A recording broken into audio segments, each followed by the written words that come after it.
Croeso i sgyrsiau ar arweinyddiaeth a gyflwynir gan Academi Wales. Ar ein podlediad, rydyn ni'n gwahodd gwesteion i siarad am eu taith arweinyddol ac yn myforio ar rai o'r ysbrydoliaethau a'r gwersi maen nhw'n wedi dysgu ar hyd y ffordd. Welcome to Conversations on Leadership, hosted by Academi Wales. On our podcast, we invite guests to talk about their leadership journey and reflect on some of the inspirations and lessons they've learned along the way. Thank you for joining us. I'm your host, Molly Dacey, and for this episode, I'd like to welcome Owen Evans. In January 2022, Owen Evans was appointed HM Chief Inspector and is responsible for inspection of education and training in Wales, as well as the management, staffing and organisation of Estyn.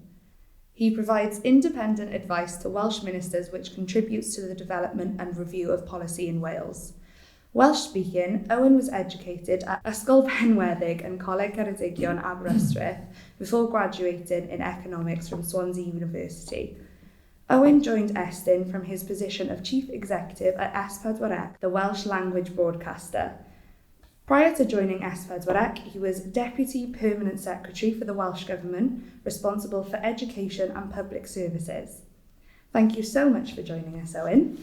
To begin, if it's okay with you, I'd like to ask you some quick fire questions so our listeners can get to know you a little bit better. So what was the last book that you read? Evelyn Waugh. Oh God, I can't remember the name of it, but it's the book it's the trilogy he wrote about war. And would you recommend it? Yeah, it's fantastic. Absolutely amazing book. What was the last thing that you learned? Actually, this morning's session with Timon about how, as a Generation Xer, I need to think more about how Gen Zs see the world. Wow. Something to really reflect on, that is, isn't it? What is your greatest strength? Oh God, resilience. I don't know, I'm not bad at sort of systemic thinking, I suppose. I'm reasonably good with people most of the time. You're probably better off asking other people that one. I get that quite a lot, actually. People don't often think about their own greatest strength and think other people could tell you more. What motivates you? I just always want to improve things. I'm always looking at things and thinking, how can we do that better? I've got a big public service ethos, so I love doing things that enrich people's lives. And this is one of the reasons why I love education, because everything the education and training sectors do, it has such a massive influence on people's lives and their futures. Yeah. What profession other than your own would you like to attempt? I wanted to join the RAF when I was a kid. Really? So I actually had a gliding licence before I had a driving licence. Oh my gosh, that's amazing. I don't know, flying planes or something, I don't know. That's a good one. Thank you for answering those. It's really interesting just to get to know a bit more about you. I do have a couple more, but I'll come back to those at the end. On Estyn's website, it says, our mission is to support education and training providers to develop self-improving and learning culture through our advice, inspection and capacity building.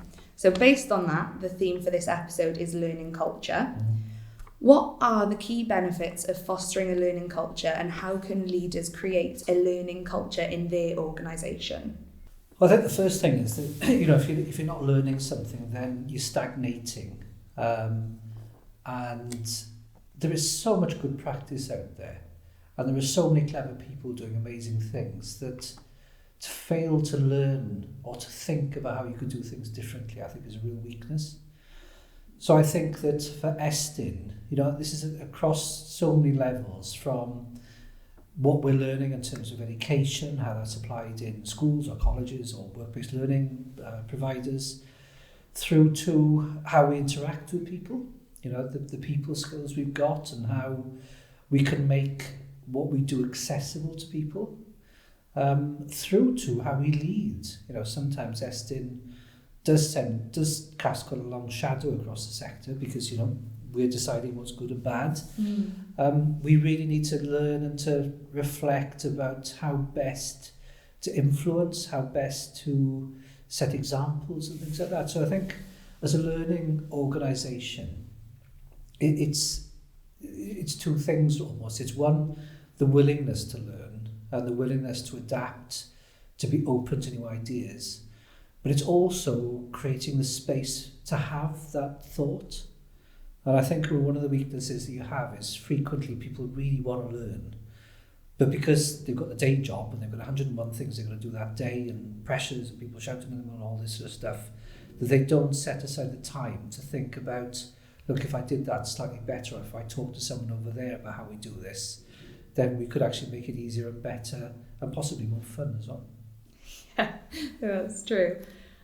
Just touching on inclusivity, which you'd already mentioned, how can organisations ensure that learning opportunities are accessible and inclusive for everyone? It's really tough. I'm doing this at Eston at the moment, and it's not easy. We're a small organisation. We've got fairly constrained budget, the same as everyone. And at the moment, people are working really hard. So I think there's a couple of things. The first is that whatever your financial situation, you have to eke out some resource to support learning and development, and whether that could be professional learning or more generic learning. But the second bit is that you need to be able to carve people's time out to allow them to do it. Yeah. And that's a real challenge, and we're facing that at the moment, because we're inspecting. We're trying to finish a big framework where we see all schools and colleges over a certain period of time. That's tough. I'll never see Eston getting sympathy, but actually getting around all the schools, preparing all the reports, the sheer logistics of it means that people are working really hard at the moment. So actually asking them, I know you've got 101 things to do, but carve some time out to reflect and perhaps look into something else is quite tough, but it's worth doing. It's a good one to note. Your introduction shows how much experience you have in a range of different organisations. So I was wondering, in your experience, do you have any examples of organisations that have successfully built a strong learning culture? And are there any lessons that we can learn from? I think all big organisations that succeed have. So I've got experience of two. So I've worked at BT, I've worked in civil service, UK civil service, and I was lucky enough to be on the talent pools for both. Probably a mistake, but what that meant was that the employer, be it private sector or public sector, was willing to invest in me, and that's back to the point I was making earlier on. They allowed me time to do it, but they also invested resource in allowing me to go to extraordinary places and speak to extraordinary people about how they did and how they perceived the world. So I think that for organisations that have really adapted, and civil service has adapted, BT has transformed itself from its old public sector days actually. They were good examples of organisations that really did invest in the importance of developing their staff. Now, did they do it well enough? You can always question that. But from a purely personal perspective, my God, I benefited from the investment of others and the organisation in me, whether it was a mentor, whether it was a boss, whether it was a chief executive, whether it was a permanent secretary, that really challenged me, I suppose, to improve and challenged me to think more broadly and develop my skills. That's great. It's proven that leaders being able to lead by example can increase trust and staff engagement. So with that in mind, how can leaders model behaviours that they want to see in the culture and lead by example in such challenging, high-pressure times? It's the first job in leadership. I spoke this morning about the 5 things I do as the boss. And the first one is you set the culture. And I'm a big one about walking the talk effectively. So as somebody from, when I was in Welsh Government, I walked the floors, I spoke to staff, I tried to gauge how they were feeling. I was also trying to gauge how our stakeholders felt about our behaviour and our performance as well. And there's a sweet spot in bringing those two together. When I was in S4C, we had difficult times when I joined S4C, but I spent an awful lot of time speaking to people about how they felt, and really addressing, the bigger causes of anxiety so we could all pursue common goals. And it's no different at Eston. I'm new to Eston still relatively. I've not been an inspector before. So I recognise I've got loads to learn. So, I'm out there with the inspectors every fortnight. I go to a school or a college or whatever setting, and I'm there to watch what we do as much as what the school does. But I always take the opportunity of having a cup of tea with the head or the lecturer or whatever, just to see how the experience is for them. And I think that ability to, one, talk to my colleagues about what's working well and what we can improve, but also talk to the people that we're interacting with about what's working well and what's improved, is a massive job. Because I think one of the big jobs that people forget about chief exec quite often is that you are a pressure valve for your organisation. Yeah. And people have to have the confidence that they can go somewhere to speak to somebody if they're not happy. Yeah. Just lastly on this, to adopt a learning culture is a massive strategic objective, but it's also really important to ensure that it's delivering what you hoped it would deliver. So do you have any practical ways that leaders can measure the impact and effectiveness of creating a learning culture? I'd probably answer that from my perspective. Chief Inspector, ex-Chief Executive, Det Perm Sec. I always look at two things. One is, where did my team colleagues end up afterwards? And secondly, how much did we motivate the people around us? And they're the two big things for me. So I look at the people I used to work with, and almost without exception, their careers have developed afterwards. Now, whether that was me holding them back or whether it was me hopefully working with them and recognising talent in people, I really don't know, but it's for others to say. But it's spotting talent, it's developing it, and then seeing where it goes next is probably one of the best bits of the job. And the other bit is looking at those around you and looking at how we could all come together about a common goal and seeing them enjoy their work and really want to do it and making a huge difference. Those are the two big things for me, whether I have fostered a culture where people have flourished. Yeah. Because I think it's the most important thing, this work-life balance thing. I think if you love your work, then it can be a lovely thing. And I think it's so important for productivity. This is not just purely altruistic. I think it's so important for productivity that people believe in what they do. That I think it's one of the greatest priorities. So I'm always looking at ways that has the way I've worked and the culture I've set actually allowed people to develop to their best potential. Do you have any advice for leaders who want to foster a learning culture but don't know where to start? Start learning yourself.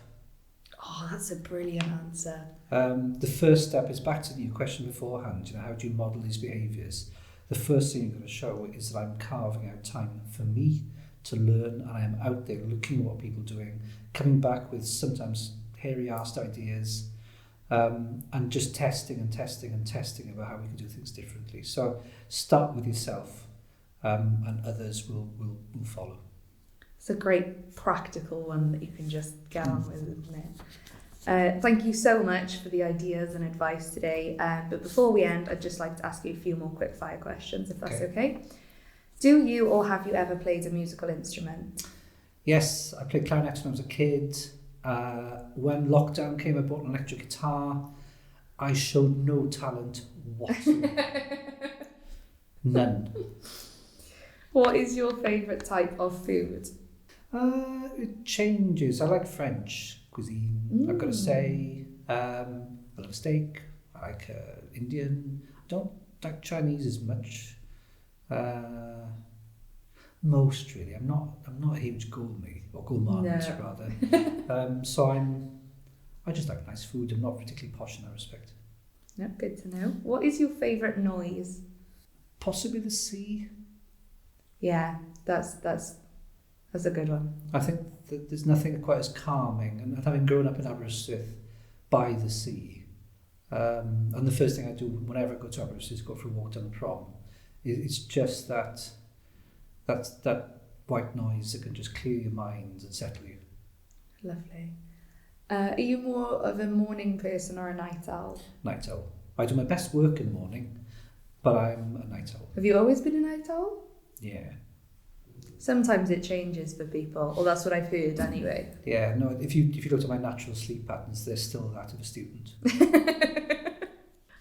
Just lastly, if you could have one superpower, what would it be? Well, it's a tough one. Because sometimes you think about sort of, living forever and all that sort of stuff, but I'd miss all my friends. Do you know what? I'm not sure superpowers are a good thing. Oh, interesting. I haven't had this before. I think that sometimes it's good to be the same as everyone else and just to know what you're good at so that you recognise in others what they're good at. Yeah. It's an interesting If you're too amazing at something, then you can, there's all sorts of dangers in that. You can lose touch. Yeah. Well, thank you so much for joining us. I hope you've enjoyed the experience as much as I have. That's been lovely, thank you very much.